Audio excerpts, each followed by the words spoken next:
जिस मिट्टी ने मुझे पहचान दी उसका कर्ज चुकाना अभी बाकी है, यह कहते हुए फिल्म अभिनेता मनोज वाजपेयी भावुक हो उठे। वहीं फिल्म अभिनेता मनोज वाजपेयी 5 दिवसीय दौरे पर अपने गांव बेतिया के बेलवा पहुंचे हैं, जहां उन्होंने बेलसंडी पंचायत के गमरिया गांव के ग्रामीणों से मुलाकात की है। लोगों ने भावुक स्वर में गांगुली नदी के कटाव की आपको बताते चले विनाश लीला बताई, जिसके बाद अभिनेता भावुक हो उठे और नदी के उस तट पर जा पहुंचे जहां हर साल किसानों की जमीन और गांव के सपने नदी में समा जाते हैं। यहाँ कटाव को देखते हुए मनोज वाजपेयी ने कहा, यह सिर्फ नदी का कटाव नहीं, हमारे भविष्य का कटाव है। अगर समय रहते ठोस कदम नहीं उठाया गया तो गांव और किसान दोनों इतिहास बन जाएंगे।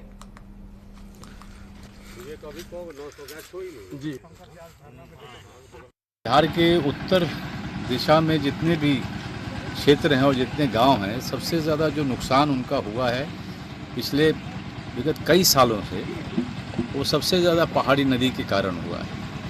पहाड़ी नदी अपना रास्ता छोड़ करके वो अगल बगल के सारे कोनों को, खेतों को, गांव को हर बार अपने में समेट लेती है और बहुत बड़ा कटाव हो जाता है, जिसके कारण जान माल की हानि।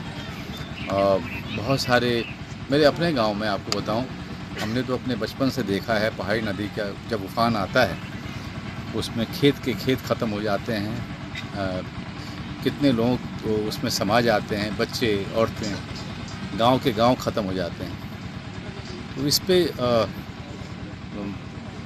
अब हम सरकार से निवेदन करते हैं कि उत्तर और उत्तर पूर्व की दिशा में जो भी ऐसी पहाड़ी नदियां हैं उनको रोकने का काम, उस कटाव को रोकने का काम, उनके ऊपर पुल बनाने का काम, ताकि ये जो अलग अलग कटे छटे जो गांव हैं सब एक दूसरे से कनेक्ट हो, एक दूसरे के संपर्क में। वहाँ 5-6 को घर पहले से भी कट गया है नदी के किनारे। जो कल गमरिया में बहुत सारा कटा है।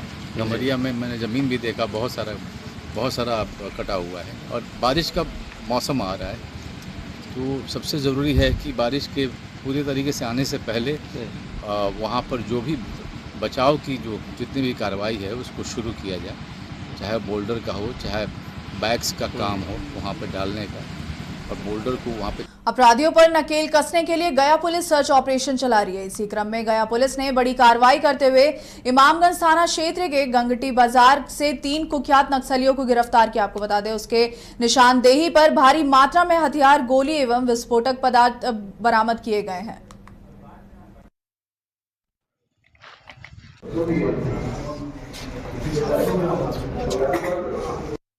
कल एक बड़ी सफलता नक्सलियों के विरुद्ध अभियान में गया पुलिस और एसटीएफ को मिली है, जिसमें कि 3 व्यक्तियों की गिरफ्तारी की गई है और कुल 4 हथियार की बरामदगी की गई है, जिसमें 3 SLR के राइफल हैं और 1 सेमी ऑटोमेटिक है और 525 जिंदा कारतूस की बरामदगी की गई है और 6 डिटोनेटर की बरामदगी की गई है।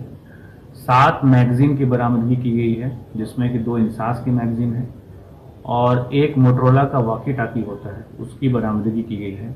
ये पूरा जो ऑपरेशन था लगभग 24 घंटे पूर्व हम लोग का प्रारंभ हुआ कल, जिसमें कि एक रुपेश पासवान करके एक व्यक्ति है जो कि इमामगंज का ही रहने वाला है, कादिरगंज के पास का, और उसने हम लोग को सूचना प्राप्त हुई कि उसके पास उसने कहीं पर नक्सलियों का एक बड़ा हथियार का जखीरा छुपा कर रखा हुआ है और उसमें गया पुलिस और एसटीएफ की ज्वाइंट टीम के द्वारा, जिसका नेतृत्व एसडीपीओ इमामगंज स्वयं कर रहे थे, उसके द्वारा उसको पूछताछ के लिए हिरासत में लिया गया है। उससे पूछताछ की गई और उसने जो कादिरगंज के पास में एक तलाठी पहाड़ है, उसके पास के जंगल में ले जाकर ये पूरे जो हथियार का जखीरा था, 4 राइफल और 525 कारतूस और अन्य सामान, उसकी बरामदगी हुई। एक केन बम भी बरामद हुआ, जिसको कि हमारा जो बम डिस्पोजल स्क्वाड है उसके द्वारा उसको निष्क्रिय किया गया और उसके बाद उसकी पूछताछ के आधार पर 2 अन्य व्यक्ति, एक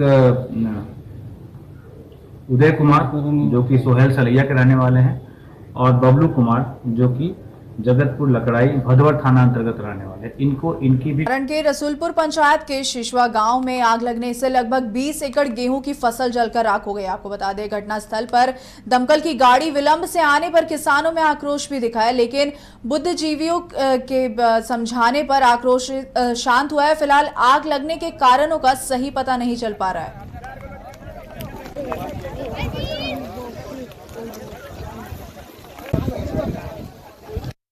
नुकसान तो बहुत ज़्यादा हुआ है, यह सभी किसानों का जितना कहा नहीं जा सकता है कितना हुआ है। लगभग 50 बीघा गेहूँ सबका नुकसान है। कैसे आग लगी? आग सही कहा जाए तो देखिए, इसमें कहीं कोई सिगरेट या बीड़ी या वगैरह गांजा कुछ पी करके पता लग रहा है कि कोई फेंका हुआ था, उसी की वजह से आग लगी है। 1 घंटा बिफोर हम लोग मरहौड़ा से आ रहे थे, हाई स्कूल के पास पहुंचे तो धुआं का लपेटा देखे, तो उसके बाद दौड़ के घर आए और उसके बाद घर आके तुरंत हम सीओ मैम को फ़ोन किए हैं, कर्मचारी सर को फ़ोन किए हैं और दमकल विभाग को फ़ोन किए हैं। और दमकल की ये स्थिति है कि 1.5 घंटे के बाद अभी आपके सामने हो सकता है, आप वीडियो बनाकर देख सकते हैं, प्रशासनिक लापरवाही इतनी है कि यहाँ आम जानस में मिलकर यहाँ ट्रैक्टर से गाछ का ये डाढ़ पत्ता तोड़ के और किसी तरह आग पर काबू पाया गया है। उसमें 5-7 आदमी तो झुकर गया है। आम ग्रामीण जिसका जला है उसका तो कलेजा फट रहा था। नाम रख दीजिए, लोकनाथ सिंह उजर गया है। 5-7 आदमी वैसा है, किसी के मोबाइल जल गया, किसी का कुछ जल गया और तकरीबन 50-55 बीघा ही बोलेंगे उतना में ये फसल नुकसान हुआ है ना। दूसरे का खेत या ठीक है बटैया लेकर भी बोए हैं। खुद अपने भी जो किसान है जो अपना खुद का खेत बोए हुए हैं, उनका लगभग 50 से 55 बीघा यहाँ पे गेहूं का फसल जल चुका है। इसमें दमकल विभाग का लापरवाही तो होगा ही, क्योंकि 10 बजे यहाँ पे कॉल कर दिया गया था दमकल विभाग और गौड़ा थाना प्रभारी को भी बताया गया था कि ऐसा बात है। फिर भी यहाँ पे दमकल विभाग 1.5 घंटे बाद यहाँ पे प्रस्थान हुआ। अभी भी सीओ और कर्मचारी साहब का कोई यहाँ पे कोई बड़े पदाधिकारी का यहाँ पे कोई हस्तक्षेप नहीं है। जितना भी गाँव का यहाँ पे लोग है वही ग्रामीणों ने यहाँ पे